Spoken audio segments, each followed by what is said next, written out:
han dicho que sería bueno que explicáramos en esta época del año sobre la Navidad y en concreto el aspecto teológico de la Navidad. Y he hecho dos cosas. Primero, pensar que era muy acertado, porque si algo es la Navidad es teológica. Todos sabemos, todos sabéis que teólogos, logo significa estudio, presencia de Deo, de Dios. Presencia de Dios, estudio de Dios, empezamos a conocer a Dios. Es todo teología en Navidad, es todo teología en nuestra vida.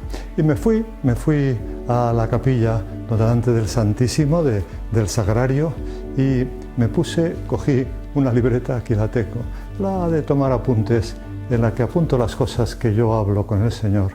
Y me apunté algunas cosas porque me parece muy de dar gracias a Dios que podamos hablar de ese sentido teológico de la Navidad.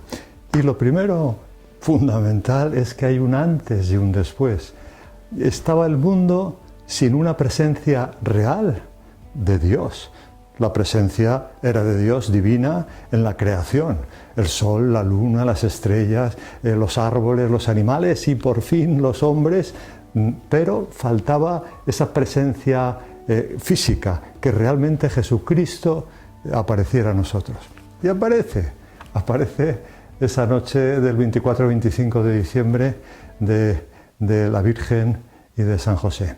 Primera cosa que sacamos de este aspecto teológico de la Navidad es que Dios empieza a estar con nosotros y ya no se va a ir nunca. Acordaros de que en la última cena dice: esto es mi cuerpo, este es el cáliz de mi sangre, y siempre que hagáis esto, cada día, hoy a lo mejor incluso has ido ya a misa y has podido recibir a Jesucristo, no solo hablar, sino tenerlo dentro de ti. No está Cristo con nosotros, como en este momento de la Navidad, sino que ya está, si uno quiere, en nosotros. Primera cosa, presencia, un antes y un después de Jesucristo. Lo segundo, qué importante es la familia. Ha querido nacer en una familia. Podía haber venido como esas cosas que a veces inventamos los hombres, ¿no? Superman, super tal, aparece de un modo que no se sabe de dónde viene, de los astros. No, de el seno de una mujer, obra del Espíritu Santo. Siempre en Navidad recordaremos la anunciación del Señor. He aquí la esclava del Señor. Así empiezan de bien todas las cosas en nuestra vida. Cuando uno, en este caso digo una porque es la Virgen, una hace con humildad la respuesta a Dios. Hágase en mí según tu palabra. Y desde aquel instante, en las entrañas purísimas de la Virgen, se empezó a formar el cuerpo y el alma de Jesucristo. La familia es muy importante. Fíjate, es importante que yo me acuerdo que el otro día estuve en una conferencia que daban parecida, presencia, la Eucaristía, pero hablaban más de la vida del Señor. La vida cuando ya elige a los apóstoles, era la charla sobre lo que trataba, qué pasa con Pedro, con los apóstoles, con Juan, empezaban a hablar así. Y esa era la charla. Y entonces empezó de un modo, en mi opinión, ahora te lo explicaré por qué lo digo, no muy afortunado. Porque la persona que estaba diciendo dice, bueno, y entonces nació en Belén el niño Jesús, tal, y luego, bueno, en realidad, después de eso, ya no hace nada hasta que empieza su vida pública, podríamos decir la que sale en los evangelios. O sea que, insistía, desde que nace hasta que empieza su vida pública, realmente no ha hecho nada. Yo me quedé de piedra. Es verdad que no sale nada de lo que está haciendo el Señor. Se supone, eso es evidente, que está con José, con María, en el taller de José. Y ahora te pregunto, si de los 33 años que está Jesús en la tierra, 30 los pasa con papá y mamá, con la Virgen y San José, si durante los 33 años 30 se los pasa en el taller de José, trabajando, yo me pregunto, ¿es igual de importante Jesús? ¿Está haciendo esa obra maravillosa de la redención cuando está barriendo el taller de José, cuando le está ayudando a su padre? Pásame la garlopa, pásame el martillo, pásame unos clavos. Cuando está ayudando a su padre y cuando está barriendo, ¿está haciendo lo mismo que cuando predica delante de 5.000? ¿Qué es más importante? Yo te lo digo, las dos cosas. Una, en el silencio y en la humildad del hogar de Belén, de Nazaret, y otra, cuando predica a las gentes y les habla de Dios Padre y de qué es la buena doctrina y cómo ha de vivir un hombre en la tierra para alcanzar el cielo. Las dos cosas. Está muy valorado, a veces no tanto por los hombres, como aquella persona que te he dicho que decía que bueno, no hizo nada, en realidad pasamos a la vida pública. Es de un valor incalculable lo que hace Dios en 30 años, 30 diciéndonos que lo importante es la familia, la obediencia, la humildad, la pobreza, el trabajo. El trabajo es lo que nos va a llevar al cielo y lo que nos va a hacer ganar las virtudes. En el trabajo uno tiene que poner esfuerzo, diligencia, intensidad, ganarse el pan con el sudor de su frente, etc. Y después de eso, ¿qué pasa? Que Jesús va creciendo. Estamos en la Navidad, el nacimiento, estamos celebrando en estos días, pero Jesús va creciendo, va creciendo. ¿Y qué hace? Hace la misión de los padres. También queda aquí dicha. Nadie nos ha dicho de qué hablaba Jesús y la Virgen con el niño Jesús cuando tenía 1 año, cuando tenía 2, cuando tenía 3. Se supone, decimos, y es verdad, y es el propósito, la segunda cosa que yo sacaba la tercera, primero presencia real de Jesucristo, después valor inmenso del trabajo, uno en su casa, con los padres, y ahora pensamos en otro fruto de nos fijamos en otra cosa de este valor teológico de la Navidad, y es que los padres están educando a Jesús. Sabemos que Jesús es un niño y le enseñarían los salmos, la Virgen, que es dónde está Jesús, dónde está Dios, Él es del Creador. Les explicarían, ¿sabes lo que le explicaría? El credo. Empezar los padres, esto tenemos que tomar ejemplo nosotros. Los padres empezarían diciendo, hijo mío, mira, el credo, esto es nuestra fe. Le explicarían la fe. Creo en Dios Padre Todopoderoso, Creador del cielo y de la tierra, y todo lo que sigue. Pero es importante que desde pequeños, esto sería la Navidad para los padres, la Navidad para el niño que escuche, los papás que expliquen a sus hijos la importancia de la fe. Y fíjate que lo primero que dice, esto es una cosa que a veces se nos olvida muchísimo, es, el credo empieza así, creo en Dios Padre. Lo primero que dice es que es Padre. Y fíjate que también cuando los discípulos le dicen al Señor, Señor, Señor, enséñanos a orar, como Juan enseñaba a sus discípulos, ¿qué contesta Jesús? Cuando oréis, decid, Padre nuestro que estás en el cielo. Es un Padre, Jesús es un Padre, Dios es un Padre, y tenemos que acercarnos a Él, que además nos quiere, ahora lo diré después, con mucho cariño. ¿Y sabes lo que les explicaría también la Virgen y San José a Jesús? Las cosas que nos llevan al cielo. En este momento esto no se lo podrían explicar, lo que voy a decir ahora, porque todavía Jesucristo no había instituido los sacramentos, pero les hablaría a Jesús, le hablarían de estar siempre en gracia de Dios. Eso para él era fácil, porque él mismo era la gracia, pero les hablarían, ahora nosotros pasándonos aquí, a los padres que me escuchéis, explicarle a los hijos la importancia del bautismo, que son hijos de Dios después de que son bautizados en el nombre del Padre, del Hijo y del Espíritu Santo, y ese niño, esa niña queda hecha hija de Dios por obra del Espíritu Santo, casi como María cuando dice, hágase en mí según tu palabra. La primera palabra que dice Jesús para los padres es bautizar a los hijos.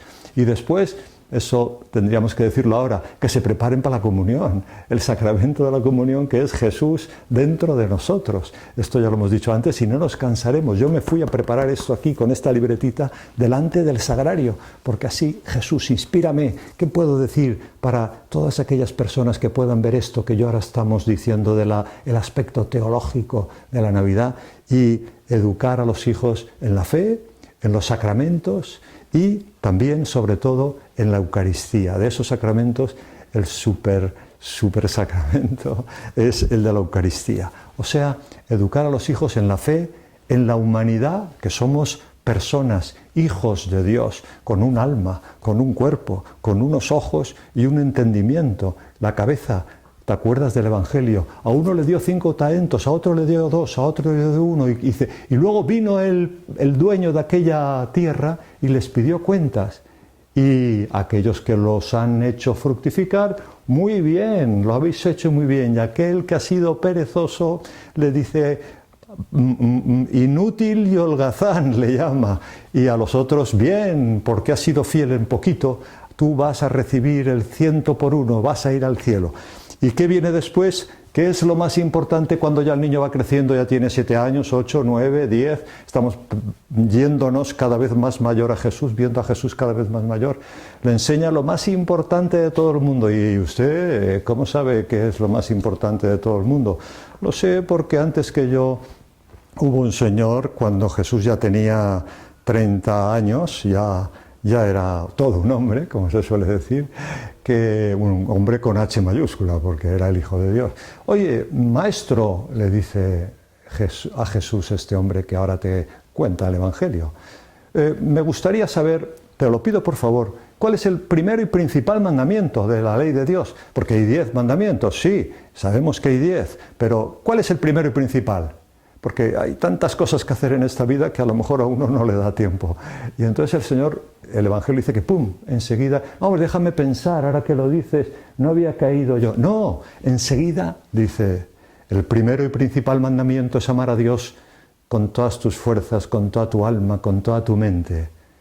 Y luego es curioso que sin de preguntárselo, dice él, y el segundo, semejante, subraya esta palabra, semejante al primero, es amar al prójimo. Y para que sepamos qué quiere decir eso, dice, como a ti mismo. ¿Me entiendes, no? Así como tú te amas y te cuidas y comes y tal, pues tú con el prójimo también cuídalo, dale de comer si es pobre y no tiene, etc. Fíjate qué cosa tan preciosa. ¿Cuándo nos daremos cuenta, Señor, que el ser buen católico es amar a Dios y al prójimo? Y dejarse de tantas teorías políticas, sociales, deportivas, civiles, de lo que sea. Estamos interesados en todas esas cosas, pero en caso de duda vamos a misa, nos confesamos, estamos hablando de los sacramentos, pedimos perdón al Señor, nos casamos, los que se casen, o nos hacemos sacerdotes, los que el Señor nos haya elegido para esto. Es muy importante no olvidarnos que nuestra fe, el ser católico, es un hombre, una mujer, que lo que quiere sobre todo es, ¿sabes qué es? Amar a Dios. ¿Y cómo le amamos? El que me ama, también lo ha dicho Jesús. ¿Y yo cómo puedo yo amar a Dios? Porque no sé muy bien. Sí, también se lo pregunta a otro. Le dice, ¿qué puedo hacer para alcanzar la vida eterna? Dice, quien me ama, cumple mis mandamientos. Y mi Padre y yo, esto es del Evangelio, y mi Padre y yo vendremos a Él y haremos morada en Él. No dice, iremos a Él y le haremos una visita. No, haremos morada. ¿Tú dónde vives? Yo vivo, dice Jesús, en el corazón de un alma que esté en gracia. El Evangelio nos va diciendo esas preguntas que nosotros nos podemos hacer. Y después de haber entendido esto, que Jesús es educado por José y por María en las cosas fundamentales de nuestra fe, en el credo. El Padre Nuestro todavía no lo había enseñado Jesús, porque lo enseñará después. Pero está claro, muchos teólogos han dicho que ya seguro que la Virgen, San José y el niño ya habrían rezado el Padre Nuestro, porque también Jesús podría decir, pues yo os quiero enseñar a la Virgen y a San José la oración que a mi Padre le gusta más, y les enseñaría el Padre Nuestro. Luego, cuando se lo preguntan los discípulos, el Señor también contesta. Y aquí da un giro la vida del Señor, porque ahora dice aquí que vengo para que todos se salven. Yo he venido para que todos se salven. Lo dice el Señor también en el Evangelio. Y para eso es necesario algo que se nos olvida a veces, que Él vino para padecer, vino para que con la cruz se nos perdonaran los pecados cada vez que nosotros nos confesamos, y el sacerdote dice, yo te absuelvo de tus pecados en el nombre del Padre. En ese momento nosotros gracias a los méritos de Jesucristo alcanzados en la muerte y en la cruz, o sea, después de un gran sufrimiento, se nos pueden aplicar a nuestra alma aquello que Jesús hizo por nosotros, el sufrimiento y la cruz. Y esto es lo que ya parece que se entiende menos. Parece, hombre, no hace falta sufrir. Bueno, si te quieres parecer a Cristo, sí.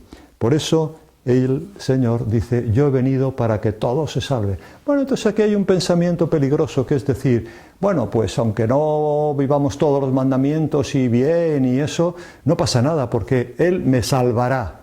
Te salvará, pero cuidado, que hay una cosa en el Evangelio que dice, la recoge San Mateo, que era el que iba escribiendo el Evangelio, dice, que es el que llaman, en el capítulo 25, dice que habrá un juicio y que después a cada uno lo juzgará por sus obras. Dios vendrá un día subido en la nube y dirá a unos se los pondrá en un lado, a otros a otro, y entonces dirá a unos, apartados de mí, malditos de mi Padre, al fuego eterno preparado para vosotros desde toda la eternidad, porque tuve hambre y no me distes de comer, tuve sed y no me distes de beber. Le empieza a decir cosas que no han hecho y que deberían de haberlos hecho.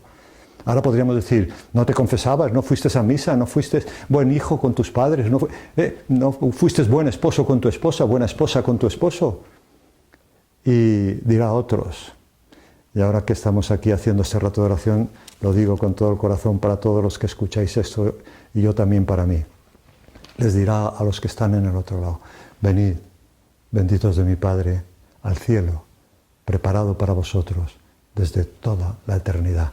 Esto conviene cuando tengas tentaciones, acuérdate que el Señor, si soy fiel, si no caigo, si no hago este pecado o aquel, yo podré escuchar del Señor, ven, bendito de mi Padre, preparado por mi Padre hasta el cielo, preparado para ti desde toda la eternidad.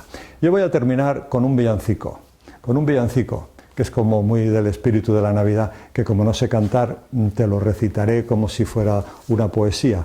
Me encantaría ahora ponerme a coger una guitarra, pero no tengo ese don ni tantos otros, pero sí que puedo leer lo que otro ha escrito en un villancico, y aquí sale el entender la Navidad también como ese prepararnos para el sufrimiento, porque queremos acompañar al Señor en la cruz. Dice el primer versículo, la primera estrofa de este villancico.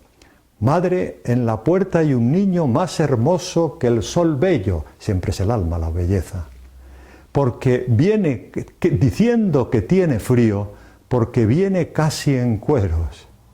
Pues dile que pase, que entre y que se calentará, porque en esta tierra ya no hay caridad. Hay que acercarse a Jesús, a María, a José, para entrar en el calor del amor de Dios. Primera estrofa. Segunda, solo hay tres. Segunda, entró el niño y se sentó, y mientras se calentaba le preguntó la patrona, se ve que ha entrado en casa de alguien, ¿no? La patrona, ¿de qué tierra y de qué patria eres tú?